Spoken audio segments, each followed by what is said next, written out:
mga boss at mga sir. Nag-adjust tayo dito sa ating orifice. Adjust natin ang ating bukas. Pag nag-adjust po kayo dito, sarado nyo muna.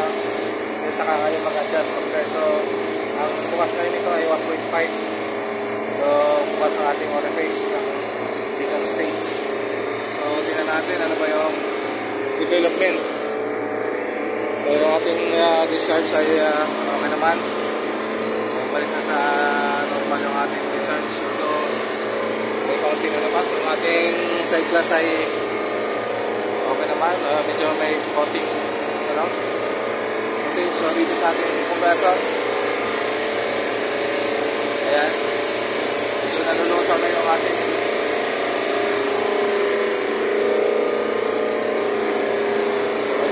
lang kasi wala na yung yelo. So unti-unti tingnan natin kung ano yung magiging development ito, kung magtutuloy-tuloy ba na malusaw yung ano. So sa side yan malusaw na yung yelo natin. So tingnan natin ano yung mga possible na causes ng bakit nagkakaganito yung ating compressor, bakit nagpa-backflow. So natin lahat ng kagulo para yung ating maprotektahan din natin ating compressor, mga boss, mga sir.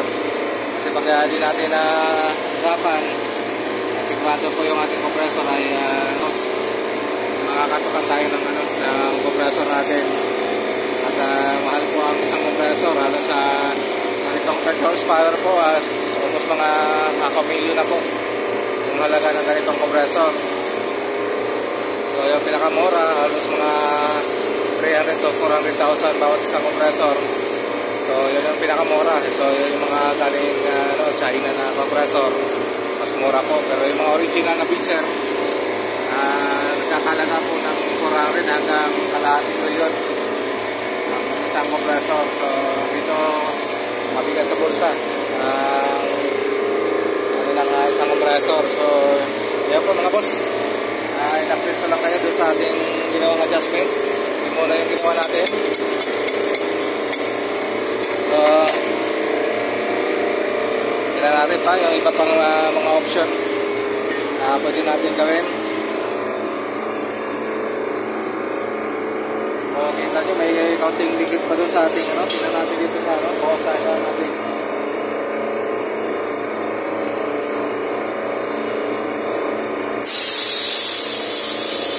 Tingnan natin kung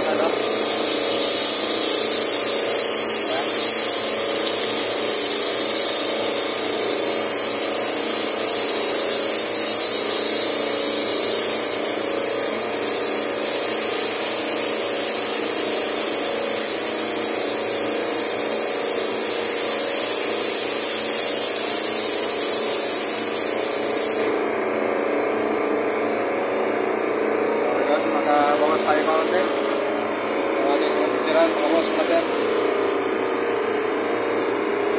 Mga overcharge yung ginawa ng ating basta contractor. Bawasan natin ang refrigerant. Sobrang kasi ganito, dapat ganitong malamig. So mag-i-diesel na ganito rin. So dalawa na yung option na ginagawa natin. Adjust dito sa orifice ng expansion valve. Then unti-unti mabawasan dito sa ating liquid line ng charge, mabawas tayo. Baka sakali sa iwasan natin ang build-up ng yelo. Although yun may counting bago na. So observahan natin sa mga boss hanggang saan yung ang ating compressor. So mababawas pa rin ang tuluyan. So kailangan natin yung option nito. O takpan natin ito kung sa kanyang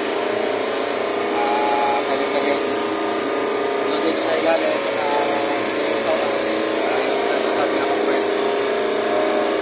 Mabawas tayo. So ganito ko muna mga boss, mga sir. Nasa update ko lang ulit kayo. Yan ang ating bagong trainee. Shout out kay Marky.